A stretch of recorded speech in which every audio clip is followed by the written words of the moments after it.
saudara dalam rancangan yang menjana minda, iaitu rancangan Minda Intelek. InsyaAllah banyak manfaat yang akan saudara perolehi menerusi rancangan ini. Saudara, Minda Intelek kali ini masih lagi membicarakan mengenai sebuah buku yang hebat mutakhir ini bertajuk As-Sama' fil Quran, karya Dr. Zahlul An-Najjar, terbitan Darul Makrifah Lubnan tahun 2007.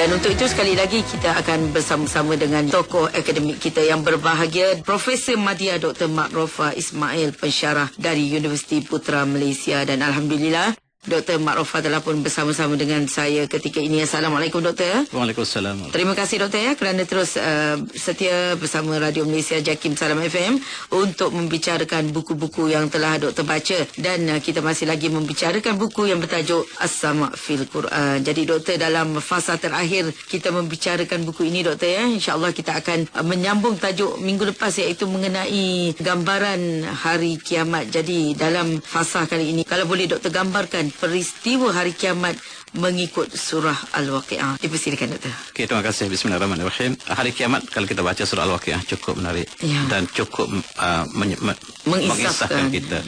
Iza rujjatil ardu rajjan wa bussatil jibal bassan fakanat haba'an mumbatha wa kuntum azwajan thalathah wa kuntum azwajan thalathah.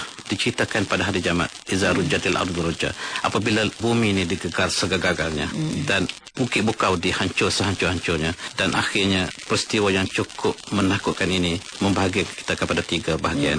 Yang satu ialah Ashabul Yamin, dan Ashabul Yamin ialah golongan yang berjaya.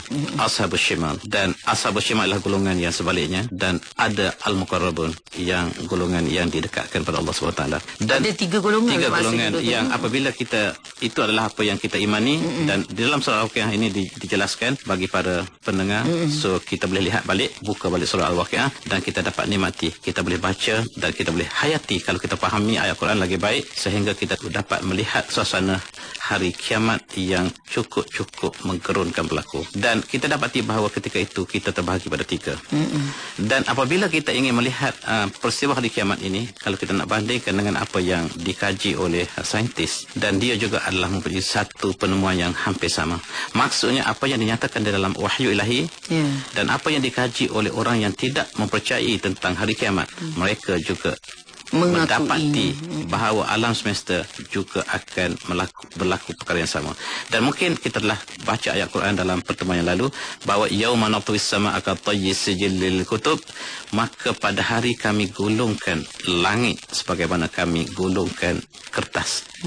Dan kita ingat, kertas bagi kitab, bagi orang terdahulu sebelum kita ada sistem buku moden hari ini, buku yang lama ia gulung pada satu, dia ada kertas yang digulungkan pada satu teras, dan itu dipanggil kutub.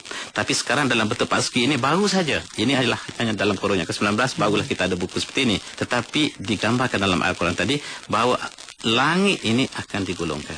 Dan apa yang menariknya lah orang barat mengkaji tentang langit. Langit, bagaimana yang disebut Al-Quran, ada 7 lapis yang berlapis-lapis. Tetapi berapa tebalkah? Tak dapat kita bayangkan, Doktor. Tidak dapat bayangkan. Tetapi kalau kita bandingkan dengan luasnya alam langit, maka ketebalan 7 langit itu hanyalah seperti sekeping kertas. Dan apabila kita lihat model langit yang dibina di barat, mereka menggambarkan seperti sekeping kertas. Cukup menarik. Dan apabila berlaku hari kiamat, langit ini akan melengkung. Sebagaimana model yang dibuat di barat, dia akan melengkung sama seperti yang disebut dari surah Al-Anbiya tadi. Yauma natwis samaa'a katayyis sijillil kutub kama bada'na awal khalqin nu'iduh. Dan pada hari kami gulung langit sebagaimana kami gulung kertas bagi kitab. Sebagaimana kami jadikan permulaan alam semesta ini, kami ulangi kembali. Maksudnya ada teori yang disebut di barat sebagai The Big Bang, mungkin kita telah katakan, dan lawan yang disebut sebagai The Big Crunch. Kalau The Big Bang ialah daripada alam yang kecil menjadi besar, tetapi The Big Crunch sebaliknya. Sebalik ini menunjukkan peristiwa yang berlaku pada zaman hari kiamat ialah kebalikan daripada penciptaan awalnya. Dan bagaimana penciptaan ini mungkin kita telah sebut disebut dalam surah Al-Anbiya juga, awalam yaral ladzina kafaru annas samawati wal arda kanata ratqan fafataqnahuma. Apakah orang kafir tidak melihat bahawa langit dan bumi ini asalnya satu jisim yang padu? Kemudian kami pecahkan, kami pisahkan di antara keduanya dan kami jadikan setiap sesuatu daripada air. Itu surah Al-Anbiya. Ini menunjukkan bahawa asal usul bumi dan langit daripada satu jisim yang sama. Dan inilah yang ditemui oleh saintis barat, mengatakan asal bumi dan langit ini asalnya satu. Dia duduk dalam satu jisim saja. Dipanggil singularity. Dan lepas itu terpecah dan mereka sebut istilah the Big Bang. Letupan besar, degoman besar. Bukan setakat letupan, degoman besar, tapi cukup ganjil. Kata mereka bahawa kalau ada letupan, semuanya berakhir dengan kemusnahan. Tetapi apa yang berlaku pada alam semesta, letupan ini kalau benar apa yang mereka sebut, dia disebut sebagai the Big Bang, dia berakhir dengan alam semesta yang begini indah. Maka hukum fizik tidak berlaku di situ. Maksudnya kewujudan alam semesta ini daripada tidak ada kepada ada, dan tidak benar sebagaimana yang mereka sangka bahawa alam semesta ini telah wujud selama-lamanya. Sebab dia lihat matahari pun hidup, bermula daripada tidak ada menjadi ada, kemudian musnah, dan alam semesta ini akan musnah. Dan alam ini asalnya dari satu jisim, pecah mengikut pandangan mereka. Dan ada iras-iras yang disahkan oleh Al-Quran bahawa seperti ayat kita sebutkan tadi, asalnya langit dan bumi satu paduan yang akhirnya kami pisahkan di antara keduanya. Maka apa yang kita dapat saksikan sekarang ialah pemisahan di antara bumi dan langit. Dan kita asalnya dalam satu kesepaduan. Akhirnya kita akan bercantum kembali. Langit dan bumi akan dipadatkan ke dalam satu padatan yang asal. Dan Al-Quran telah menggambarkan wajumi'as syams wal qamar, dicantumkan matahari dan bulan. Dan kita dapati bahawa planet-planet akan dimampatkan ke dalam satu dan berlakulah pertembungan antara satu sama lain, kemusnahan yang tidak kita dapat gambarkan. Dan itulah yang dinyatakan di sini ialah katastrofi, kemusnahan alam semesta yang disebut dengan istilah barat sebagai the Big Crunch, dan di dalam Al-Quran disebut sebagai hari kemusnahan. Yang kita lihat tadi ialah bagaimanakah bumi bergegar. Memang akan bertembung antara satu sama lain. Bumi akan bergegar, bukit akan hancur musnah. Dan digambarkan dalam hadis-hadis bahawa bumi ini akan hancur. Tidak ada bukit dan tidak ada tempat tinggi, sehingga semuanya menjadi debu yang melata. Dan ketika itu bermulalah hari perhitungan. Dan itulah yang kalau kita lihat dalam dua dimensi yang sama, dia dalam satu ilmu yang sama. Kalau kita sepadukan di antara ilmu yang kita sebut sebagai ilmu wahyu ini dengan ilmu sains, maka alangkah cantiknya. Semakin lama kita belajar di peringkat universiti, di peringkat kolej, di peringkat sekolah, semakin lama semakin baik akhlak kita. Bukan semakin lama semakin sombong.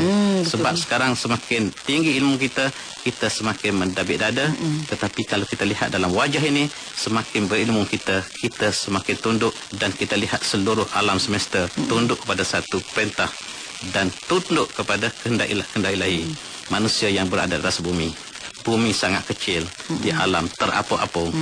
Di manakah manusia? Di manakah kita nak menyombong diri, sedangkan bumi alam semesta tunduk kepada ilahi, tunduk pada hukum ilahi? Maka manusia yang kerdil ini, apakah ada alternatif untuk membantahnya? Ya, betul tu. Dan inilah falsafah yang kita nak bawa kepada pelajar-pelajar kita. Kalau kita melihat dalam kesepaduan ilmu yang satu, kita akan berakhir dengan Rabbana ma khalaqta hadza batila subhanaka faqina adzabannar. Dan wahai Tuhan kami, sesungguhnya tidaklah sia-sia kau menjadikan bumi, menjadikan langit, menjadi segala-galanya, maka jauhilah kami daripada azab neraka. Kesimpulan bagi setiap pelajar yang mempelajari ilmu, sains, teknologi dalam wajah ini, dia berakhir dengan kesimpulan yang sama. Rabbana ma khalaqta hadza batila subhanaka faqina adzabannar. Dan itulah matlamat keagungan saintis Muslim yang berbeza dengan saintis-saintis lain, yang itulah yang kita sama-sama menyeru supaya kita kembali pada paradigma tauhid dalam pencarian ilmu, sains dan teknologi, ekonomi dan politik, budaya dan betul, pendidikan dan sebagainya. Inilah yang kita harapkan. Ya, betul doktor. Sebenarnya Islam itu terlalu syumul doktor ya. Ya, dan inilah yang kita nak jadikan sebagai teras pendidikan kita. Betul, betul. Mudah-mudahan doktor dengan menjadikan ilmu yang sepadu ni doktor, akan melahirkan insan yang sebagaimana doktor cakapkan tadi, semakin menyedari diri itu terlalu kedil, doktor. Ya. Nak dibayangkan dengan gambaran alam kosmos yang maha. Kita nak bercerita tentang hari kiamat ni, suasana hari kiamat ni, doktor. Saya nak minta doktor